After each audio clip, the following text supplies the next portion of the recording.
भारत माता शिव शक्ति अवतार सच्ची गीता मुरली। ओम पिताश्री शिव बाबा याद है। आज है 27/2/2026। प्रातः क्लास। रिवाइज डेट है 4/10/1968। ओम नमः शिवाय। आज बाबा ने कहा, समझदार बच्चे, जी बाबा, तुम आसुरी मत पर चल बाप को बिल्कुल ही भूल गए हो। कहते भी हैं भगवानुवाच, मैं तुमको राजयोग सिखाता हूँ, और फिर उनके लिए ही कहते हैं कि फलाने को भगाया, यह किया, मक्खन चुराया। कितनी वाहियात बातें लिख दी हैं। संगम युग पर ही बाप आकर समझाते हैं, ये तुम क्या क्या कहते रहते हो। ओम नमः शिवाय। बच्चे शांति में बैठ क्या सोच रहे हैं। ये तो बाप ने समझाया है कि जो कुछ भी इन आंखों से देखते हो, देखते हुए नहीं देखो। बच्चे बाप को देखते, बाप बच्चों को देखते हैं। देखते हुए नहीं देखते हो, क्योंकि तुम अपन को आत्मा समझते हो। आत्मा को ही देखते हो, न कि शरीर को।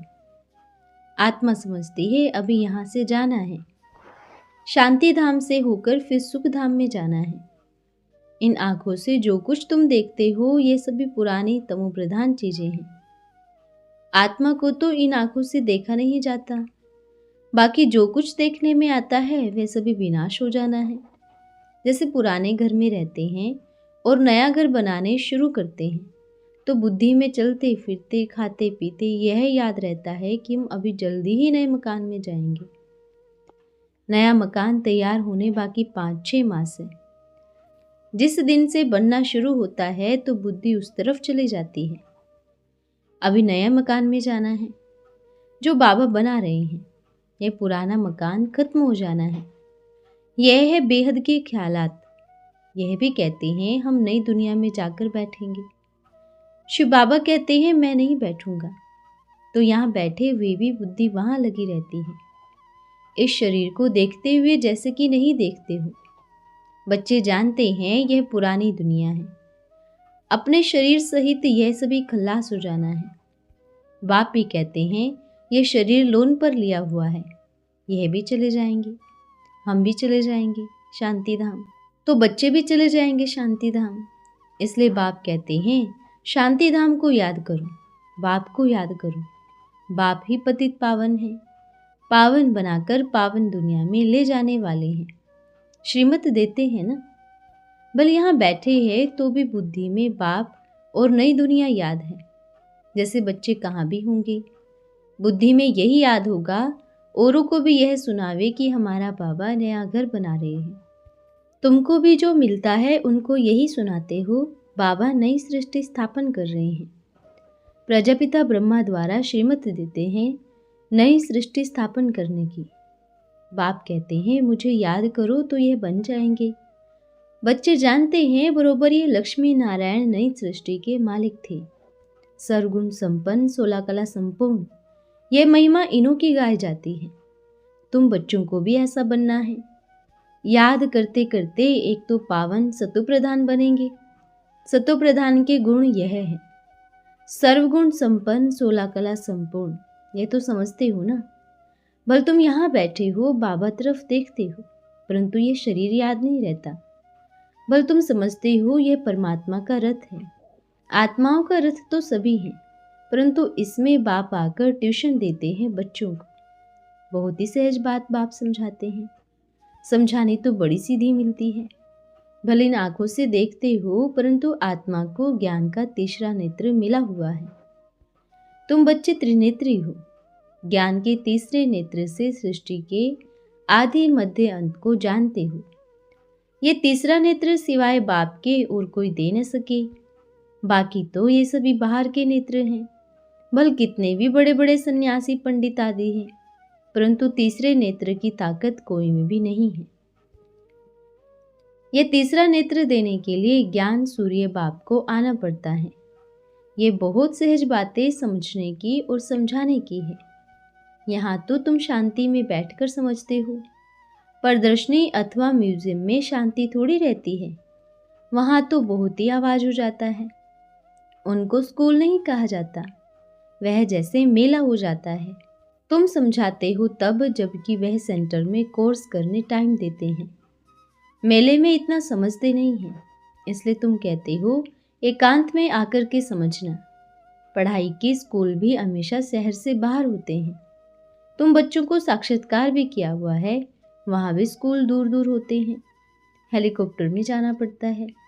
बच्चों ने शुरू में बहुत बहुत साक्षात्कार किए हैं, फिर जो पिछाड़ी में भी रहेंगे वह साक्षात्कार करेंगे।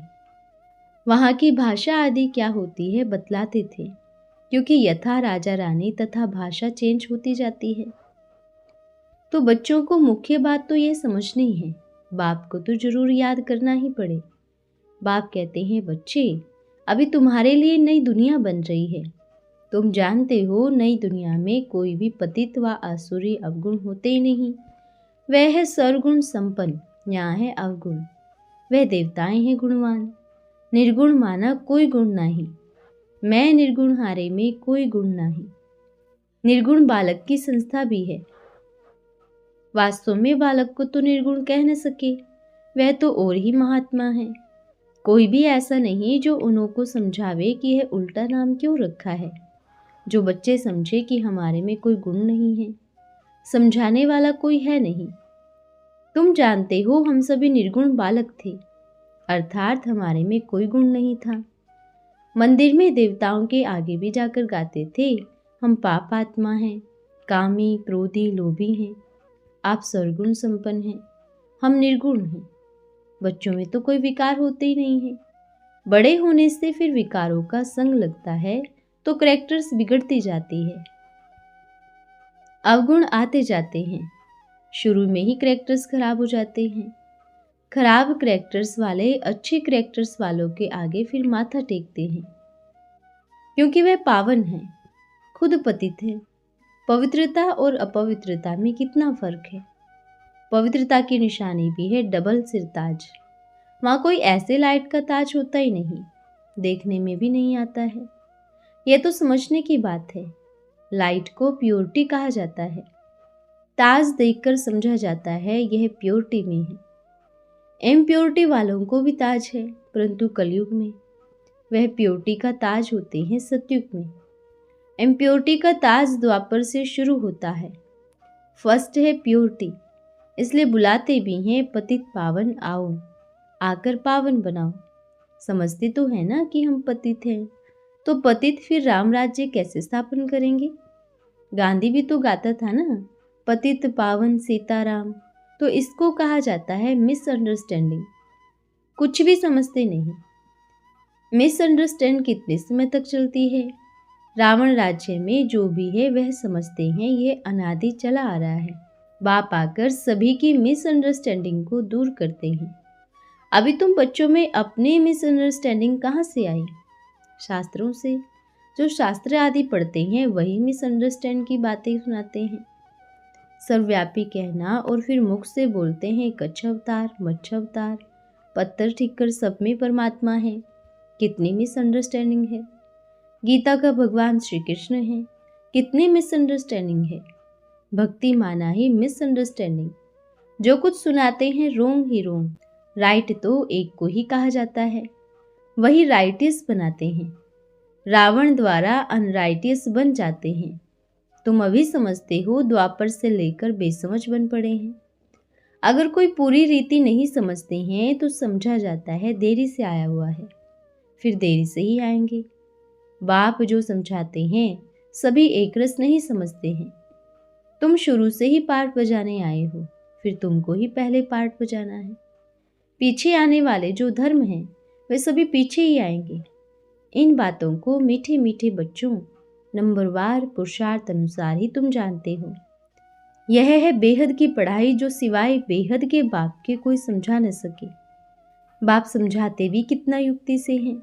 जो नंबर 1 पुण्य आत्मा अर्थात पवित्र आत्मा था वही अभी बिल्कुल अपवित्र आत्मा बना है।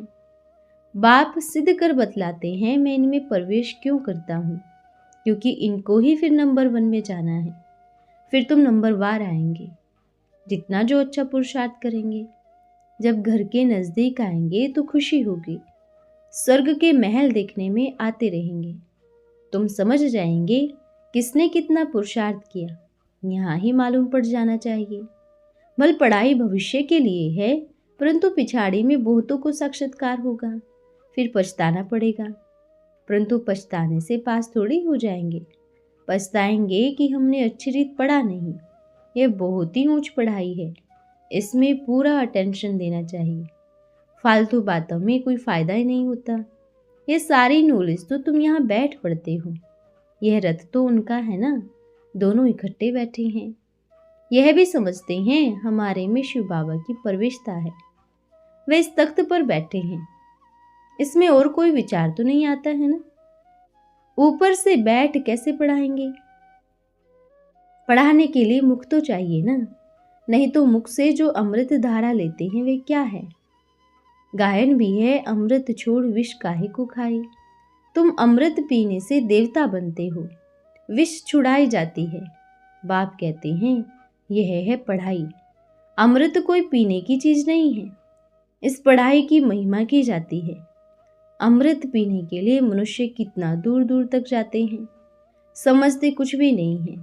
तो इससे सिद्ध होता है बाप जरूर कोई में प्रवेश कर समझाते हैं।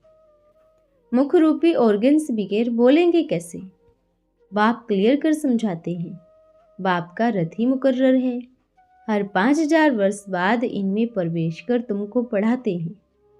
हर एक आत्मा का अपना अपना रथ अथवा तख्त है। इनको अकाल तख्त कहते हैं। अकाल माना जिसको काल खा न सके, उनका यह चैतन्य तख्त है। आत्मा को काल खा नहीं सकता, वहां तो एक तख्त बना रखा है जिसका नाम रख दिया है अकाल तख्त। अकाल भोगा भी कहते हैं, और फिर वे अपना नाम रख देते हैं अकाली। वास्तव में अकाल तो है ही आत्मा, जिसको काल कभी नहीं खाता। वे अपने को अकाली कहते हैं। अकाल तो सभी आत्माएं हैं। अक्षर तो बड़ा ही अच्छा है, परंतु अर्थ भी समझना है ना। बाप बच्चों को थोड़ी थोड़ी बात बैठ समझाते हैं। बाप कहते हैं मीठे मीठे बच्चों, खबरदार रहो। तुम्हारा बुद्धि योग सदैव अपने स्वीट होम से लगा रहे। स्वीटेस्ट होम है ना, स्वीटेस्ट बादशाही भी है। ये भी तुम जानते हो। हम कल्प कल्प आते हैं। बाबा पास क्यों आते हैं? वर्षा लेने, क्योंकि सुना हुआ है ना। सत्यनारायण की कथा सुनते हैं, उनमें बहुत कुछ लिखा हुआ है। अभी तुम क्या कर रहे हो? खिवैया डूबे हुए को पार करते हैं ना। यह भी गायन है भक्ति मार्ग का, जिसका अर्थ बाप आकर समझाते हैं। शांति धाम और सुख धाम को बिल्कुल ही भूल गए हैं, क्योंकि शास्त्रों में तो बहुत दंत कथाएं हैं। तुम आसुरी मत पर चल शांति धाम सुख धाम को बिल्कुल ही भूल गए हो। कहते भी हैं भगवानों वाच, मैं तुमको राजयोग सिखाता हूँ, और फिर उनके लिए ही कहते हैं कि फलाने को भगाया, यह किया, मक्खन चुराया। कितनी वाहियात बातें लिख दी हैं। संगम युग पर ही बाप आकर समझाते हैं, ये तुम क्या क्या करते रहते हो। 8वां गर्भ फिर कहाँ से आया? वे तो फिर भी ठीक नंबरवार गर्भ हुए। यहाँ तो गर्भ से इकट्ठे ही 6-8 बच्चे पैदा हो जाते हैं। अखबार में समाचार पढ़ा था, 4 बच्चियाँ 2 बच्चे, 6 बच्चे इकट्ठे ही पैदा हुए। बाप समझाते हैं सतयुग में तो कायदा है 1 बच्चा 1 बच्चे, वे भी योग बल से होते हैं। वहाँ रावण है नहीं, क्रिमिनल आई होती नहीं। रावण के आने से ही क्रिमिनल आई शुरू होती है। भाई बहन समझने से भी क्रिमिनल आई जाती नहीं। काम महाशत्रु है ना। अभी तुम समझते हो हमारे राज्य में, स्वर्ग में ये कुछ भी नहीं था, बिल्कुल पवित्र थे। वहां तो आयु भी बड़ी होती है, 150 वर्ष की आयु होती है, क्योंकि इस समय योग कमाया है तो वह वर्षा पा लिया। तो बाप फिर भी कहते हैं बुद्धि में यह याद रखो, हम आत्मा हैं, अभी वापस अपने घर जाना है। ये 5000 वर्ष का चक्र है, बीच में कोई को भी वापस नहीं जाना है, न कोई मोक्ष को पाते हैं। ये तो बना बनाया ड्रामा का चक्र है ना, उनसे कोई भी निकल नहीं सकते। वे सन्यासी ब्रह्म ज्ञानी तत्वज्ञानी तत्व और ब्रह्म को ही ईश्वर कहते हैं। कितने मिसअंडरस्टैंडिंग है। एक मिसअंडरस्टैंडिंग के कारण वह कब भी पुण्य आत्मा बन नहीं सकते। ब्रह्म को याद करते हैं, परंतु ब्रह्म तो हम आत्माओं का घर है। घर को याद करने से पाप थोड़ी कट सकते। न तो सतो प्रधान ही बन सकते हैं जो फिर वापस जाएं। नहीं, यह है डिटेल की बातें, बाकी वह तो है ही सेकंड की बात। बाप को याद करो तो बाप का वर्षा है ही। बाप ही स्वर्ग नई दुनिया रचते हैं। क्रिएटर तो चाहिए ना, नई दुनिया क्रिएट करते हैं, वह तो स्वर्ग ही है।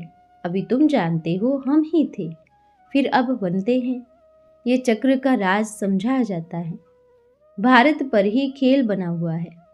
भारत ही अविनाशी खंड है और सबसे बड़ा तीर्थ है, क्योंकि हेवन बनाने वाला बाप आकर सभी की सद्गति करते हैं, इसलिए इनको सबसे ऊंच तीर्थ कहा जाता है। फिर भारत ही हेवन बन जाता है। अच्छा, मीठे मीठे सिकलदे रूहानी बच्चों को रूहानी बाप दादा का याद प्यार, गुड मॉर्निंग और नमस्ते। हम रूहानी बच्चों की रूहानी माता पिता बाप दादा को याद प्यार, शुभ प्रभात और नमस्ते बाबा, नमस्ते। धन्यवाद बाबा, धन्यवाद। आज का वरदान है, विश्व के भाग्य विधाता बहो। भाग्य का आधार है त्याग। त्याग से ही भाग्य बनता है। त्यागी बच्चे ही भाग्य विधाता बन सकते हैं। अल्पकाल के नाम और मान से न्यारे बनो तो सदा काल के लिए सर्व के प्यारे बन जाएंगे। इच्छा मात्रम अविद्या बनो, कभी भी मांगने वाले नहीं। नाम और मान के भिखारीपन का अंश मात्र भी त्याग करो तो विश्व के भाग्य विधाता बन जाएंगे। अच्छा, ओम नमः शिवाय।